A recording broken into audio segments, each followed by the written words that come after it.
Pasok tayo dito sa merkado nila. Ayan. Ito yung bungad sa'yo. So, mag-aalas dos. Andito yung mga wet products and dry. Hamon. Hamon. So, maraming mga dried products dito. Parang palengke din natin. Ito yung palengke nila. So, bukas pa siya. Ayan o. Processed food. Dried products. Yan. Bibili ako nitong dates na to, 1/4. Binilhan ko si mother nitong kanyang dates. So, North Africa daw ito. So, gala tayo dito. So, ayan. May mga ano dito. Restaurants. O, seafoods. Yan. Ayan, mga cowboy lang sila nakatayo. Walang upuan. Pero okay lang yan.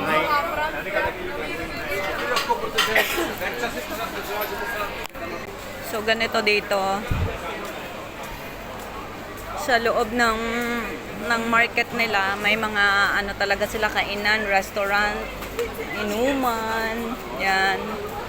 So, mapabata o matanda nandito yan. Mayaman o sakto lang. Ayan. Pero most time pumapasok kasi dito is yung mga namimili. At saka, syempre, yung mga foreigner talaga.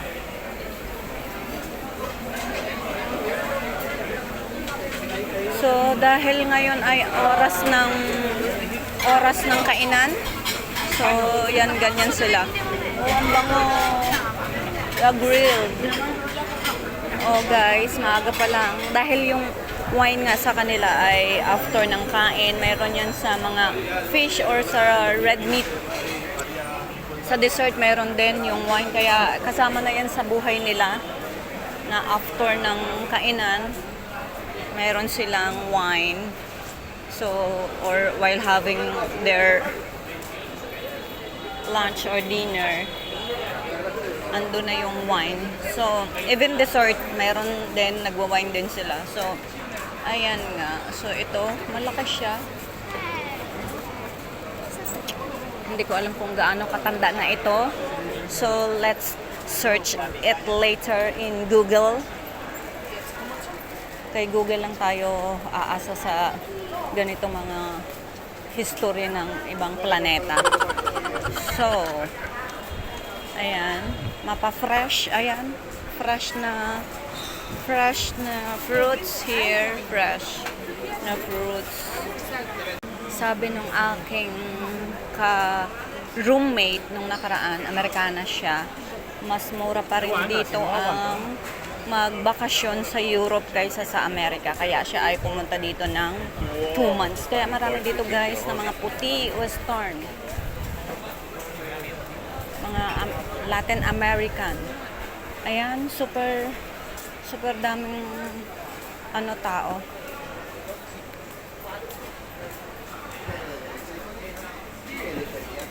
Hi guys.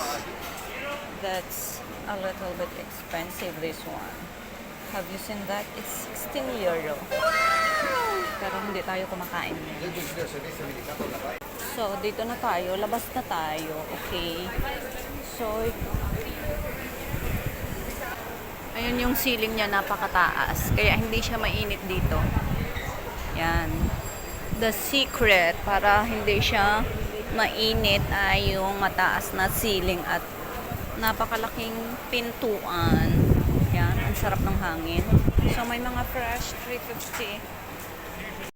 Local foods, local cheese, local olive oils, local mga chorizos, hamon. Ito pa nga pala, super laki talaga niya, oh. Pero marami ding sarado. Ayan.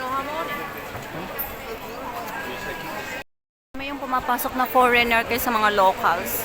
Dahil yung locals ay kanina pa yun namili for sure. So that's it guys. Thank you so much. Adios.